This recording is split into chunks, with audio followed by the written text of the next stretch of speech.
This is February 20th. This is February 20th, 2023. My name is Brett Austin Johnson, and it's about 7:50, 7:45 in the morning. I am getting ready to board a flight back to Los Angeles out of Charles de Gaulle, Paris, France. And I've had the most beautiful trip ever, just exploring and seeing and witnessing, and I'm pretty sure the camera's about to cut off, but I wanted to take a second to I didn't know what I was going to say when I sat down, but I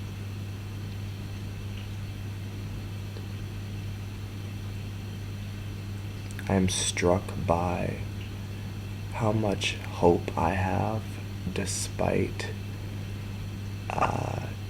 witnessing the reality of our world, which is that there's so many different things going on, and there's so many different worlds on top of each other in this one sort of human race. What I've had to come to the realization of is that my own journey is somehow about focusing on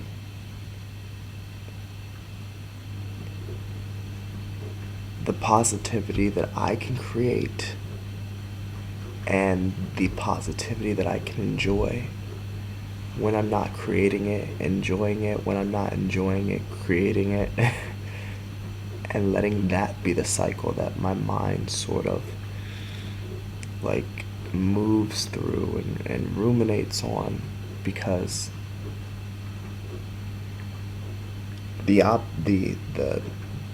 alternative would be to look into the dark holes that do exist and climb face first downward until you realize that you can't even pull somebody out like you intended to, climbing downwards like that. There's darkness that I've seen, and it scares me. It scares me to the point where I can't even move. And rather than let that be my focus, I think I'm starting to wake them up back there. I was trying to be quiet. I think I want to focus on the light that I create, and the light that I create is so powerful and it's so necessary. I look out in the world and I look at how people perceive me, and yes, I jump to conclusions because I think it's a multitude of things. I think people are seeing me as a young queer man here in Paris, France, and wondering what they're seeing. They're curious. Some people are annoyed, and some people are so excited. They are so excited because they didn't even know that that form of freedom was an option. That form of energetic freedom, that form of self-expression in the way that I carry myself, I am certainly not somebody who is afraid to curate myself and enjoy that curation. And regardless of what that means, I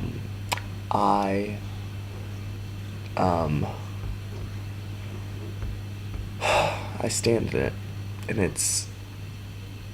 it hasn't taken a long time to get there. I think I've always been there, and there was a moment at which I wasn't there, and now I'm back, and this is home. So the fact that I can journey out into the world and share that with the rest of the world that's my purpose here on earth. My purpose here on earth is to liberate queer people, black people, women, and everybody else that can see themselves in me to some degree or another. to liberate us energetically. Because we have this chapter here on earth and then we're moving on. We're moving on. So you cannot waste this shit, bruh. You cannot waste this. Don't even consider wasting this. I don't know how else to say it. It's not an option. It's not an option. It's 8 a.m. and I'm tired, but it's not an option. Get up. Get up. Je me lève. Faking something missing. Missing something left behind. Faking something missing and missing something left behind.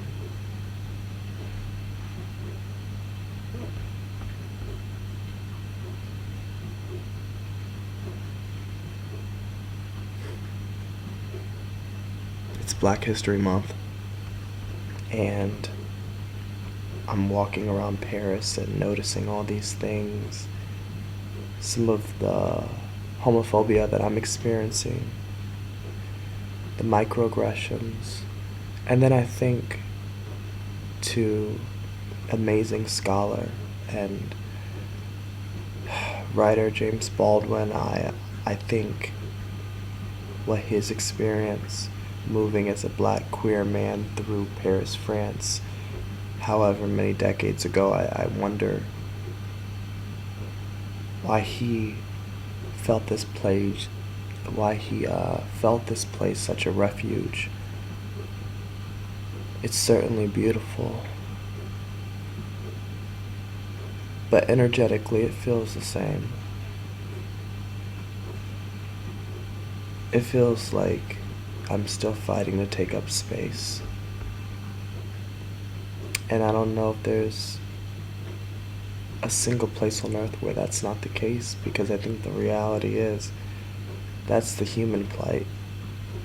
And it takes different forms and different colors and different strokes, but we are all fighting to take up space. But we just can't afford to fight each other. Oh, there's something to fight. If you haven't seen it, if you haven't felt it, listen to me when I say that there are energies on this planet that absolutely want you to die. They want to consume you and they want to eat you. So there's something to fight.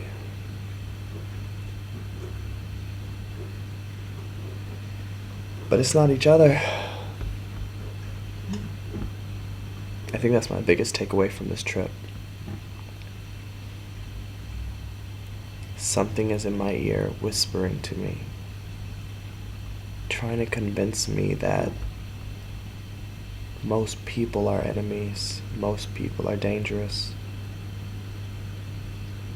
But the second I interact with people, when I reach out and I smile or I dance or I speak, the reality just shows me that most people are friends. Most people are friends. That's hard to take in, but most people on this planet are friends. There's something in our ears whispering to us all the time that most people are enemies. But most people are friends.